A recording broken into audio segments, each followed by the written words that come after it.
ಈ ವಿಡಿಯೋದಲ್ಲಿ ನಿಮಗೆ ಅಯೋಧ್ಯೆಯಲ್ಲಿರುವಂಥ ಸರಾಯು ನದಿಯ ಬಗ್ಗೆ ಮಾಹಿತಿಯನ್ನು ಕೊಡ್ತಾ ಇದ್ದೀನಿ. ವಿಡಿಯೋನ ಪೂರ್ತಿಯಾಗಿ ಸ್ಕಿಪ್ ಮಾಡಿದೆ ನೋಡಿ, ಅರ್ಥ ಆಗುತ್ತೆ.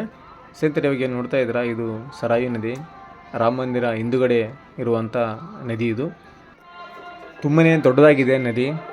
ಸೊ ಇವಾಗ ನಾನು ನದಿ ಪಕ್ಕದಲ್ಲಿ ನಿಂತಿದ್ದೀನಿ. ಈ ರೀತಿಯಾಗಿ ಇದೆ, ತುಂಬ ಅಂದರೆ ತುಂಬಾ ದೊಡ್ಡದಾಗಿದೆ ನದಿ. ಇದು ಲತಾ ಮಂಗೇಶ್ಕರ ಚೌಕಿಂದ ಒಂದು 200 ಮೀಟ್ರ್ ನಡ್ಕೊಂಡು ಹೋದರೆ ನಿಮಗೆ ಈ ಒಂದು ನದಿ ಸಿಗುತ್ತೆ. ನಿಮಗೆ ಬೈವಾಗ ಬರ್ಬೋದು. ಸೊ ರಾಮ ಮಂದಿರದಿಂದ ಒಂದು ಅರ್ಧ ಕಿಲೋಮೀಟ್ರ್ ಆಗ್ಬೋದು. ಸೊ ಅಷ್ಟು ಪಕ್ಕದಲ್ಲಿ ಇದೆ, ತುಂಬಾ ಚೆನ್ನಾಗಿದೆ. ಬಟ್ ಎಲ್ಲರೂ ಇದರಲ್ಲಿ ಬಂದು ಸ್ನಾನ ಮಾಡಿ ಹೋಗ್ತಾರೆ. ಸೊ ಇದರಲ್ಲಿ ಸ್ವಲ್ಪ ರೆಸ್ಟ್ರಿಕ್ಷನನ್ನು ಮಾಡಿದ್ದಾರೆ.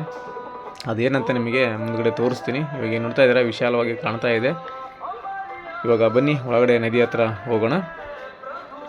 ನದಿಯಲ್ಲಿ ಕೂಡ ಪೊಲೀಸ್ ಬಂದೋಬಸ್ತನ್ನು ಮಾಡಲಾಗಿದೆ. ತುಂಬಾ ಸ್ಟ್ರಿಕ್ ಇದೆ ಇಲ್ಲಿ. ಯಾರು ಕೂಡ ನದಿ ಒಳಗಡೆ ಹೋಗೋಂಗಿಲ್ಲ, ಅಂದರೆ ಈಜಾಡೋ ಹೋಗಿಲ್ಲ, ಆ ರೀತಿಯಾಗಿ ರೂಲ್ಸನ್ನು ಮಾಡಿದ್ದಾರೆ. ಸೊ ಇಲ್ಲವರು ಒಂದು ರೂಲ್ಸನ್ನು ಮಾಡಿದ್ದಾರೆ. ಸೊ ಇದ್ರೊಳಗಡೆನೇ ಈಜಾಡಬೇಕು, ಅಂದರೆ ಈಜಾಡಬೇಕು ಅಂತ ಮಾಡಿದ್ದಾರೆ.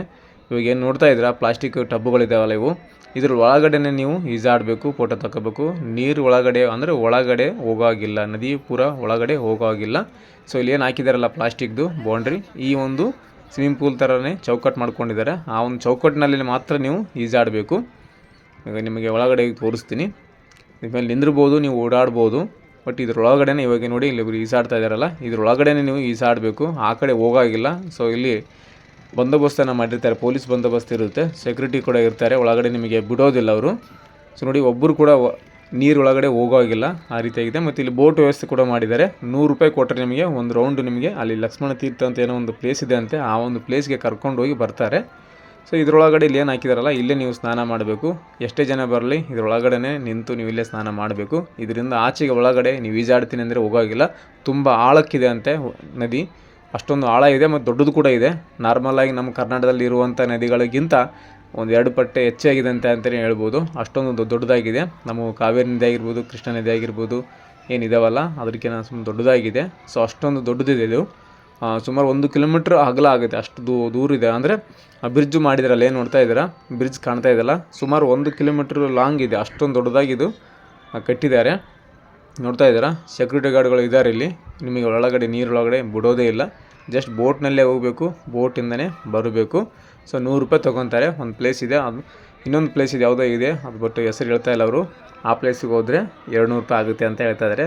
100 ಮತ್ತು 200 ರೂಪಾಯಿನ ರೇಟನ್ನು ಫಿಕ್ಸ್ ಮಾಡಿದ್ದಾರೆ. ಒಬ್ಬರಿಗೆ ಲೈಫ್ ಜಾಕೆಟನ್ನು ಕೊಡ್ತಾರೆ. ಆ ಒಂದು ಜಾಕೆಟ್ ಹಾಕ್ಕೊಂಡು ಬೋಟಲ್ಲಿ ಹೋಗ್ಬೋದು ನೀವು. ಮತ್ತು ಇಲ್ಲಿ ಸಿಕ್ಕಾಪಟ್ಟೆನೇ ಚಳಿ ಇದೆ. ಟೆಂಪ್ರೇಚರು 8, 5 ಈ ರೀತಿಯಾಗಿ ಬರುತ್ತೆ. ಅಷ್ಟೊಂದು ಚಳಿಯಲ್ಲೂ ಕೂಡ ಜನ ಬಂದು ಇಲ್ಲಿ ಸ್ನಾನ ಮಾಡ್ತಾರೆ. ಸೊ ಅದು ಯಾವ ರೀತಿ ಇವರು ತಡ್ಕೊತಾರೆ ಅಂತ ನಮಗೆ ಗೊತ್ತಾಗ್ತಿಲ್ಲ. ಯಾಕಂದ್ರೆ ನಮಗಂತೂ ಸಿಕ್ಕಾಪಟ್ಟೆ ಚಳಿ. ಸೊ ಈಜಾಡೋಕ್ಕಾಗೋದಿಲ್ಲ. ಮಧ್ಯಾಹ್ನ ಮೇಲ್ಪಟ್ಟು ಬಂದೇ ಸ್ವಲ್ಪ ಏನೋ 2 ಗಂಟೆ 3 ಗಂಟೆಗೆ ಸ್ವಲ್ಪ ಈಜು ಆಡ್ಬೋದು, ಒಂದು ಲೆಕ್ಕದಲ್ಲಿ ಇರುತ್ತೆ ಚಳಿ. ಬಟ್ ಬೆಳಗ್ಗೆ ಅಂತೂ ಸಾಧ್ಯನೇ ಇಲ್ಲ, ನೀವು ಹೊರಗಡೆ ಬರೋಕ್ಕೆ ಆಗಲ್ಲ, ಅಷ್ಟೊಂದು ಚಳಿ ಇರುತ್ತೆ. ಇಂಥ ಚಳಿಯಲ್ಲೂ ಕೂಡ ಇವರು ಬೆಳಗ್ಗೆ ಬಂದು ಈಜಾಡ್ತಾರೆ ನೋಡಿ, ಸ್ನಾನ ಮಾಡಿ ಹೋಗ್ತಾರೆ. ಅವ್ರಿಗೆ ಸ್ವಲ್ಪ ಸೆಟ್ ಆಗಿದೆ ಅಂತ ಅನ್ಕೊತೀನಿ ಇಲ್ಲಿ ಟೆಂಪ್ರೇಚರು. ಸೊ ನಮಗೆ ಸೆಟ್ ಆಗೋದಿಲ್ಲ ಬೇಗ. ಇದು ಬೆಳಗ್ಗೆ 8 ಗಂಟೆಯಿಂದ ಸಾಯಂಕಾಲ 6 ಗಂಟೆವರೆಗೆ ಮಾತ್ರ ಇಲ್ಲಿ ಈಜಾಡೋಕ್ಕೆ ಅವಕಾಶ ಇದೆ. ನೈಟು ಯಾವುದೇ ಥರ ಅವಕಾಶ ಇಲ್ಲ ಈಜಾಡೋದಕ್ಕೆ. ಸೆಕ್ಯೂರಿಟಿ ಗಾರ್ಡ್ಗಳು ಒಳಗಡೆ ಬಿಡೋದಿಲ್ಲ. ಸೊ ಭಾಳಷ್ಟು ಜನ ಇದರಲ್ಲಿ ಏನೋ ಆಗಿದೆ ಅಂತಂದರೆ ಮುಳುಗಿ ಹೋಗಿದ್ದಾರಂತೆ. ಸೊ ಆ ಒಂದು ಹಿತದೃಷ್ಟಿಯಿಂದ ಯಾರಿಗೂ ಕೂಡ ಒಳಗಡೆ ಬಿಡೋದಿಲ್ಲ, ಆ ರೀತಿಯಾಗಿ ಮಾಡಿದ್ದಾರೆ ಇವರು. ಇದರೊಳಗಡೆ ಈಜಾಡಬೇಕಂತ.